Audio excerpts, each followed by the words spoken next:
Well, hi everyone. Here's an overview of the Denon AVR-E400 network receiver. I think it's a very attractive looking unit, nice, clean, simple front face.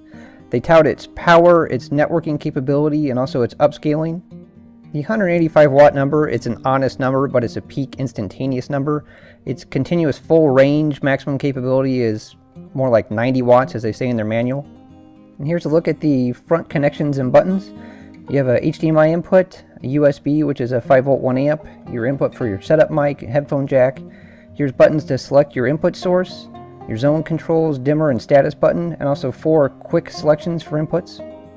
And again, just a really nice, clean look in my opinion. So to show off the backside so you can see the different connections that it has, it's focused primarily on HDMI. It has 5 on the backside. Remember, it has 1 on the front. Those are inputs. It has 1 output to go to your TV or monitor. It has some legacy connections. It has the digital coax and also optical inputs here, 1 of each. It has 2 component video inputs, 1 composite video input. It has 4 left-right analog inputs. In terms of outputs, the only output that it has is that HDMI output. It doesn't have any analog video outputs or analog audio outputs, except for a subwoofer output right here. It doesn't have any other preamp outputs. The speaker connectors are a little bit different than what probably a lot of people are used to. Some things in the past have had these, but these are the first I've seen on Denon. Instead of the screw type connectors, these are push connectors. So you can see here that when you push it, exposes the hole, you slip your wire in, and then you let go and it'll clamp it inside of there. For bare speaker wire, I think these are better than the screw-on types, but for banana plugs like this, this is one of my favorites right now. This is the Sewell deadbolt design. They do work for these. I didn't think I would like it, but they turn out to be okay, except for 1 connection right here, which I'll show you, which is a little problematic. So if you look at this one, this will work fine. You slide it in, you have some good room here for your cable to come out and not interfere with any pieces there. Slide it out here.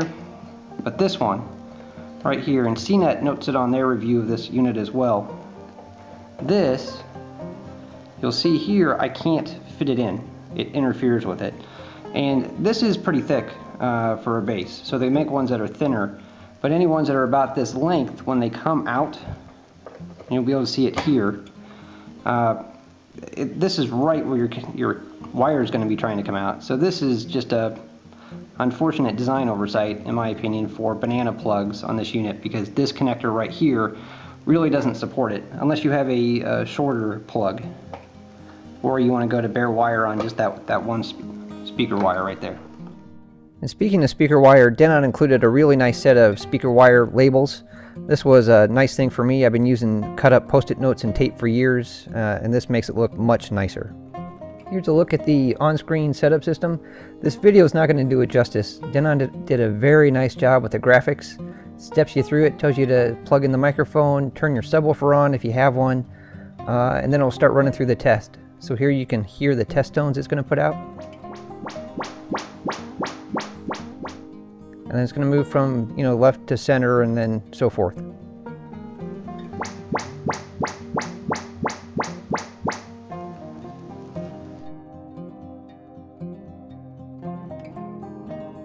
So we've seen the back and we've seen the front, so now let's take a look on the inside. So I'm going to pull this cover off and we'll take a look at what they've got in there.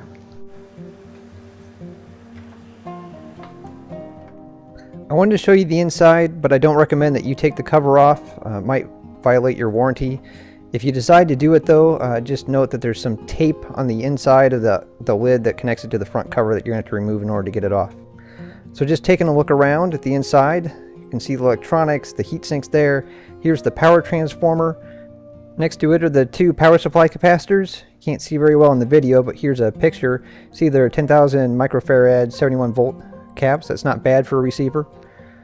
Stepping around, here's the heat sink. You have the higher power parts that are directly coupled to it. You can see here in the picture. These are stamped aluminum, I believe, fins. That's pretty common for receivers in this price class. They work fairly well. Here are the 7 power channels or amps. They appear to be all identical to each other. Here's a close-up of 2 of them. just stepping around. And I'm not going to pretend that I know what all this is, just showing it off to you all.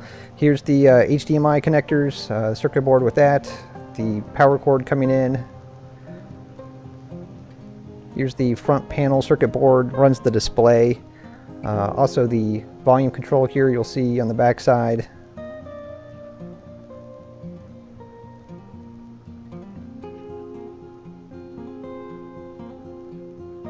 Another view of the power amps on that front board there.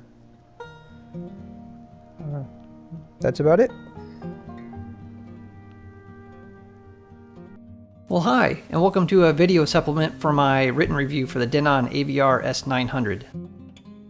The video is a little long and I know you might not want to watch all of it, so here's a list of what I'm going to talk about. I'm going to go through the features and connections on the front and back panels, show some of the other hardware in the box, and then go through the setup menu in a little bit of detail. So I'll start with a look at the main unit. So here it is, the front panel. I haven't taken any of the stickers off yet. So to select your input source, there's a knob here that you can twist. You can also set up in the menu to ignore some of them if you want.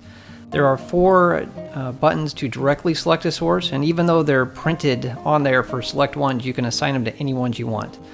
There's 2 buttons for zone 2, and then there's some buttons for the FM tuner. There's a dimmer control for the front panel and also a status for the input coming in. There's a headphone jack, an info button, shows you more status. There's sound modes that you can directly access on the front panel, HDMI input, USB port, and then input for the setup microphone. So now looking at the back of the unit, so the power cord, of course, it's not detachable. Just wanted to point that out, but let's get that out of the way. Looking at some of the other things on the back, so there are 2 antennas for the built-in Wi-Fi. And they have some nice little connectors there that you can plug them into, keep them in place. Those can be detached because they kind of interfere with some of the inputs, but you can take those connectors off to make it a lot easier to plug things in. So I'll put those up out of the way. So looking at the inputs here, there's your Ethernet jack, your digital audio inputs, 1 coax and 2 optical. You have your HDMI inputs. You have 7 on the back, again that one in the front, and you have 2 HDMI outputs. There are 4 sets of analog inputs. You have your subwoofer pre-outs, you have component video inputs, 2 in, 1 out, and then you have a composite video and the subwoofer jacks. So you also have connections for antennas for the built-in tuner. And then the speaker posts, last year's model had ones that you would pull out, spring-loaded. These have the regular twist kind, so you can put bare speaker wire in, or you put banana plugs into the back. So those are the typical ones that a lot of ones have. The Wi-Fi antennas, they have a good range of motion. It's not quite 180 degrees each way, but it's pretty close. So you can swing them around where you want them. So that's the back panel. So here it is in place. I have all the wires hooked up. Before I go through the on-screen setup menu with you, I'm going to point out some of the things that come in the box. Some are pretty standard. For example, it comes with a remote control. Now this remote doesn't control other equipment like your TV or Blu-ray player, but it does have nice large buttons that are easy to find and easy to push. Comes with the Odyssey microphone here. Some of the stuff that's not necessarily standard, this I find particularly nice. Marantz and Denon come with stickers like this. These are stickers to put on your speaker wires and also the cables coming from your components so you can label them. It makes it incredibly nice and easy when you're unplugging and plugging things in to find which cable you're going after. So especially when you have a lot of speakers to hook up, that's very nice. Comes with a quick start guide and a CD with the owner's manual on it. You can also download that owner's manual off of the Denon website, which is nice. And something which is, I think, new this year, it comes with make your own tripod for this microphone here. So you don't want to set that on top of pillows or boxes. It's nice to have it on a tripod, and if you don't have one yourself, they include one now that you can make, which I think is pretty nice. In fact, let me make that right now. Okay, so here's that tripod all put together. The instructions are very easy to follow, incredibly easy to follow. One of the nice features here is that it has a place here where the two pieces go together where you can decide what height you want it. So you can lock it into place. For example, if you're putting it on top of your couch or you're putting it on the floor. So you can adjust the height of this. You probably tell here it's fairly tall. But anyway, I'm going to get that set up and then go through the setup menu with you. And now the setup menu, which I think is top notch, but I am going to apologize because when I first did this, the camera was too far away, so some of these images are blurry. I did redo it for a lot of it to make it more clear, but some of it is going to look a little blurry. So right when it starts, it asks you for your language preference. Then it goes into the setup assistant. This is as soon as you plug it in and turn it on. You can also do it through the main menu. It tells you everything that you should have in place to get going with this. Then it goes through the speaker setup, which I think is very nice. It's very graphical. It shows you how to do various things. So it shows you images about how to connect your speakers. It also, I think this is pretty nice for the first timers. It shows you how to strip speaker wire and also points out to twist it to get the copper wires in place. It also shows how to insert it into the speaker jacks on the back. So a lot of you already know how to do this, but for people that aren't used to it, I think this is a really nice graphical representation. Then it goes through the various speakers, asks you if you have certain ones and shows you where to connect them on the back of the receiver. It does turn the amps off when you're doing this, so you're not risking hurting anything. And then it also shows you not only the main speakers, but also where to plug in a subwoofer if you have one. Verifies that you have everything, and then it will go into doing a speaker setup, which actually plays kind of a nice tune when you're going around to make sure everything's connected right. But it has you turn on your subwoofer first, then it will go through the various setups.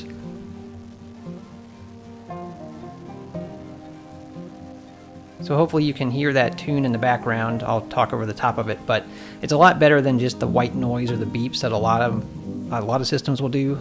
Then it goes into speaker calibration. Now this does play some loud beeping tones to get the right setup for your speakers, and it will go around all of them. You'll see this. It shows you where to set the microphone. So you put it on that tripod that you make or one that you already have, put it in place. Then you're going to begin the test. You want to stand out of the way because it is going to be kind of loud and you don't want to interfere with the noise. So you can hear the tones going on now, and I'm not going to go through all of this. So this says test 1 of 6. I know it looks blurry. You have to do it at least 3 times, at least during the initial setup. You don't have to do all 6, but that's to put the microphone in different positions and try to get a more rounded calibration for your listening position. So it'll go through this for a few minutes, but it doesn't take too long, and you can see on the screen hopefully that it's highlighting the speakers that are playing. Then it will, once you're done with all that, it goes into a network setup and also input setup. I skipped the network part for this video. For the input, this is kind of nice. So you go through, especially if you're a first timer, you tell it which component you want to hook up. You select that, you tell it what kind of connection you have, and then it's going to show you where that connection is on the back of the unit, what its label is. We'll ask you to connect it, and it'll do a connection test then for that. And I'm going to skip that part. Then you can say that you go through all that. You can say you're done. You can either agree or disagree to do the usage data. And then you're all done with the setup.